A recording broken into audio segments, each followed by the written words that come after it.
C'est l'occasion pour moi, n'est-ce pas, de m'adresser aux populations du village Ntsingbe dans le groupement Bafou, Kongni, département Lamenois, dans la région de l'Ouest. Population de Ntsingbe, je vous salue. Je vous salue très chaleureusement et je vous exprime par cette occasion ma profonde gratitude pour les moments chaleureux et agréables que nous avons passés au courant de l'année qui s'achève. Nous sommes donc ici au crépuscule de 2022 et donc à l'aube de 2023. Et en général, c'est l'occasion pour les responsables de communautés, les chefs de village comme moi, d'exprimer leurs vœux aux populations. Mais en général, nous commençons par un bilan. Comment s'est passée l'année 2022? J'avoue avec vous que 2022 a été pour nous tous une année très difficile.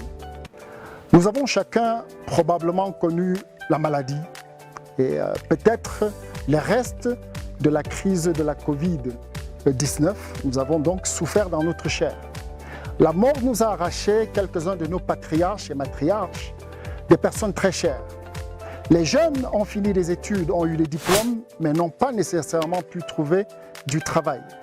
La ménagère se rendant au marché, n'est-ce pas, pour s'approvisionner, pour alimenter la famille, s'est retrouvée à chaque fois toujours un peu à court d'argent parce que le même montant qui lui permettait d'avoir un panier plein hier, aujourd'hui ne suffisait même plus pour la moitié du panier. Tout cela a été très très difficile.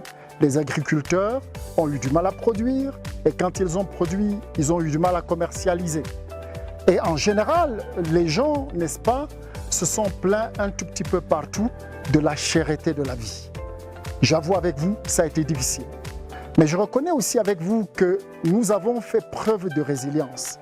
Le peuple Ntsingbe et pratiquement les populations environnantes, n'est-ce pas, avec lesquelles nous avons eu affaire, ont montré que c'était dur, qu'on pouvait plier, mais qu'on ne pouvait pas rompre.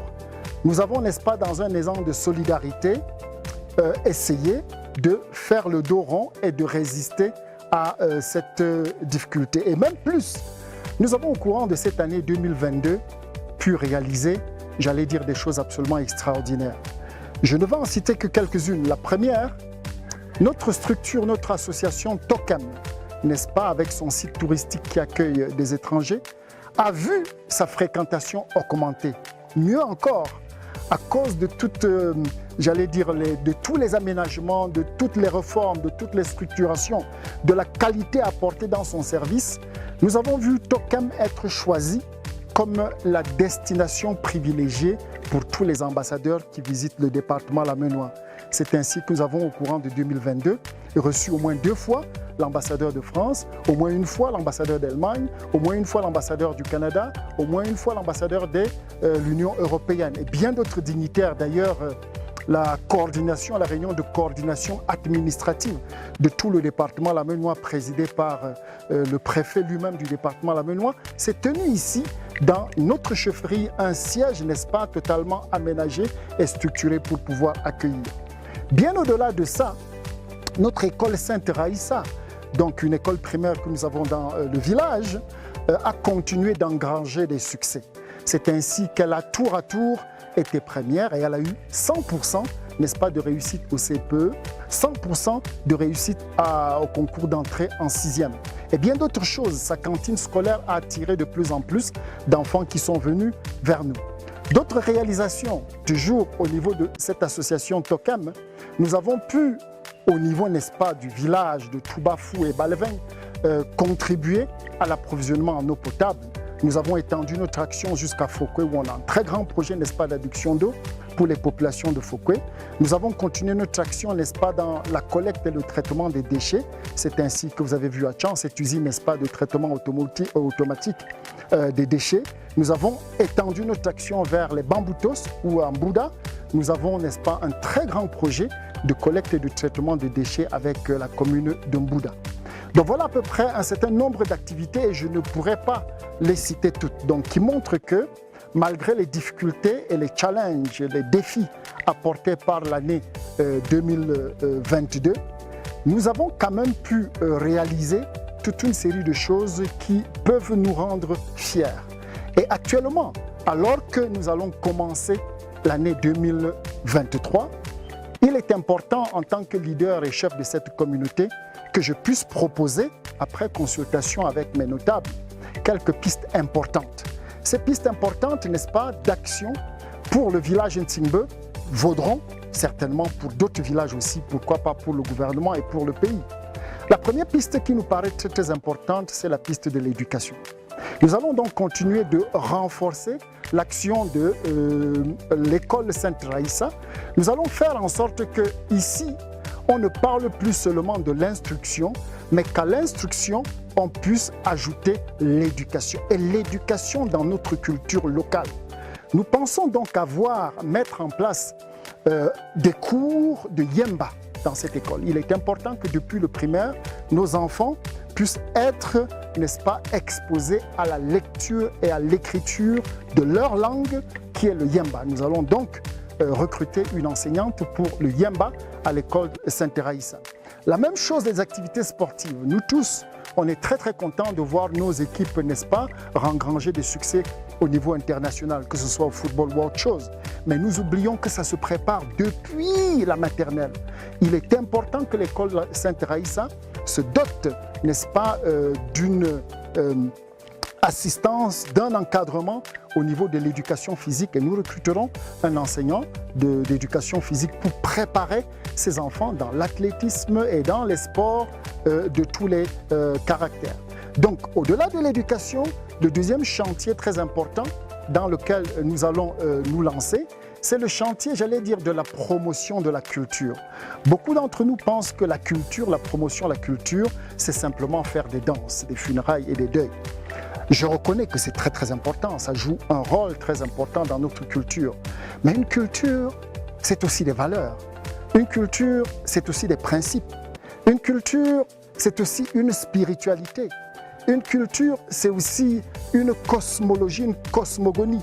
Comment nous comprenons le monde, comment nous comprenons notre place dans le monde et qu'est-ce que nous pouvons dans notre spécificité africaine, Ntsimbe, Bafou et Menois, apporter dans le rendez-vous du donner et du recevoir, dans la construction de cette nation multicolore, mais résiliente et déterminée, n'est-ce pas, à progresser et à obtenir sa place, n'est-ce pas, dans le concert des nations. C'est alors que la promotion de la culture, pour moi, doit aller bien au-delà des danses, doit aller bien au-delà, n'est-ce pas, du divertissement, du folklore, pour poser des questions fondamentales. Qui sommes-nous? Qu'est-ce que nous avons comme valeur fondamentale de solidarité, de respect mutuel et même simplement de patriotisme et d'appartenance à un groupe qui nous dépasse?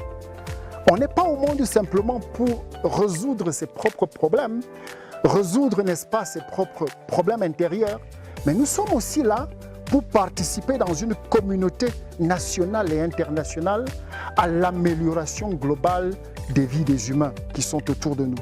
Donc la culture, pour moi, c'est de dire quelle est notre spécificité, quelle est notre spiritualité, comment on se regarde les uns les autres et comment, en tant qu'Africains, nos chefs peuvent avoir une vision qui nous permettra à nous, toutes les populations, de jouer le rôle qui est le leur dans ce concert du donner et du recevoir.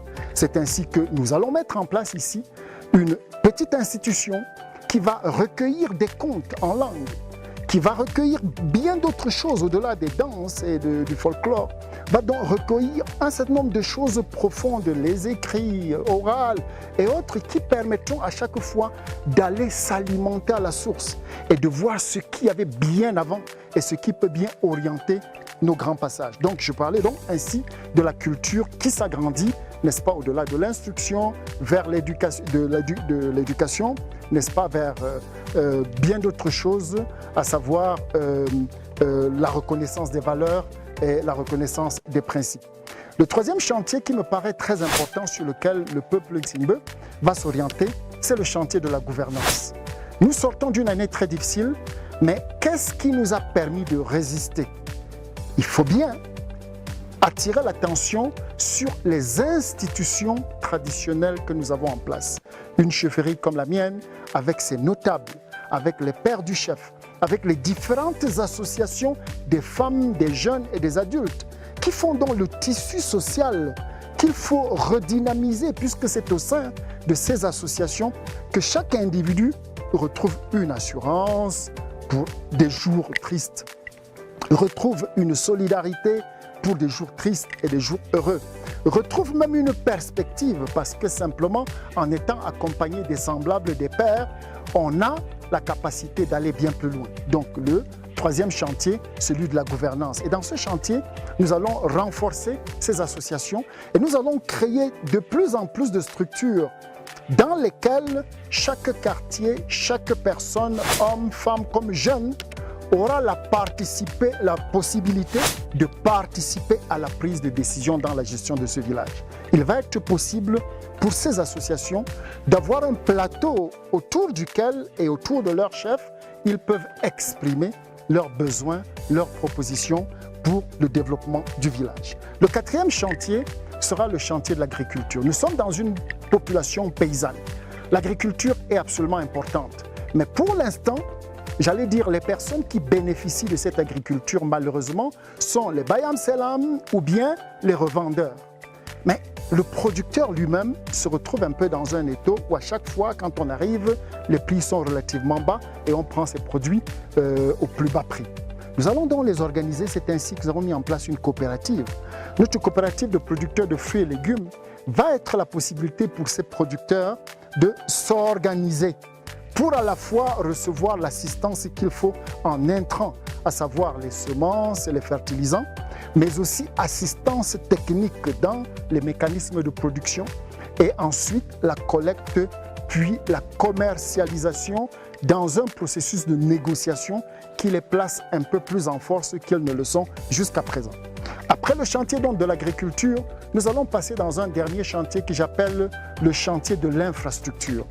La culture aussi, c'est nos infrastructures, c'est l'architecture. Et vous avez vu, ce n'est pas par hasard que notre chefferie ici a été construite en matériels locaux.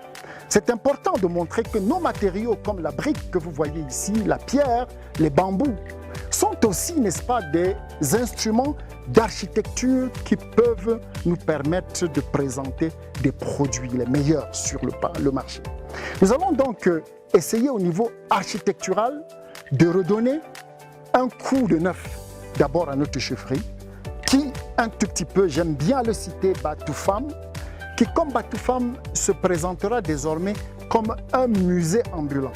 Il va falloir que toute personne qui visite la chefferie Ntsingbe se retrouve dans un environnement culturel, muséal, n'est-ce pas, musical, dans lequel, n'est-ce pas, il peut retrouver un certain nombre d'éléments architecturaux.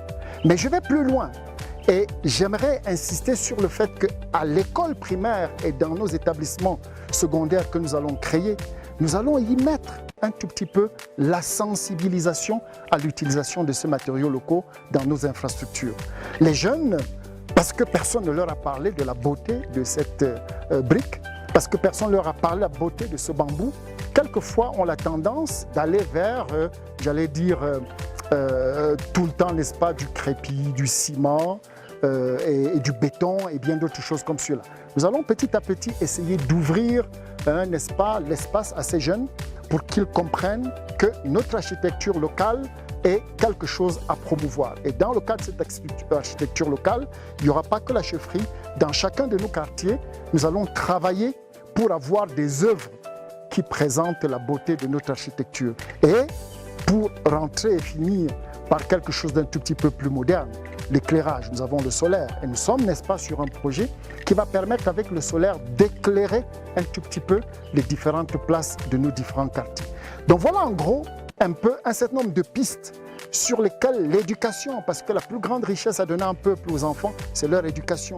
La culture, parce que vraiment, pour avoir notre place dans le concert des nations, il faut bien qu'on retrouve nos sources et qu'on retrouve nos bases. L'agriculture, parce que nous sommes essentiellement une communauté paysanne la gouvernance, parce qu'il est important que chacun puisse avoir sa voix entendue, puisse apporter sa pierre et sa contribution dans la construction du village. Et au final, l'architecture, parce que c'est la partie visible. Quand on arrive dans notre communauté, on voit à travers l'architecture notre expression, n'est-ce pas, culturelle. Voilà, n'est-ce pas, des chantiers autour duquel nous nous mobiliserons, autour duquel nous mobiliserons nos partenaires, nos amis, autour duquel nous nous accorderons avec l'administration qui a toujours été à nos côtés et qui nous a toujours soutenus. Je termine donc en exprimant mes vœux.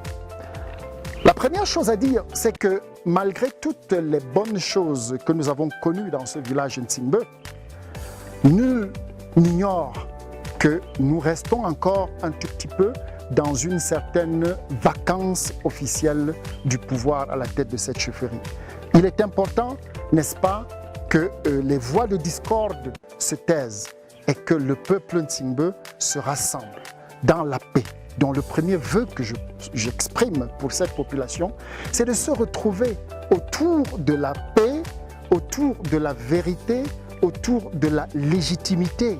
Puisqu'en réalité, cette paix et cette vérité, même si elle est difficile, elle sera le meilleur socle, le plus solide pour permettre notre émergence. Je passe alors ensuite, j'allais dire, aux vœux que j'exprime à cette population et à tous nos amis.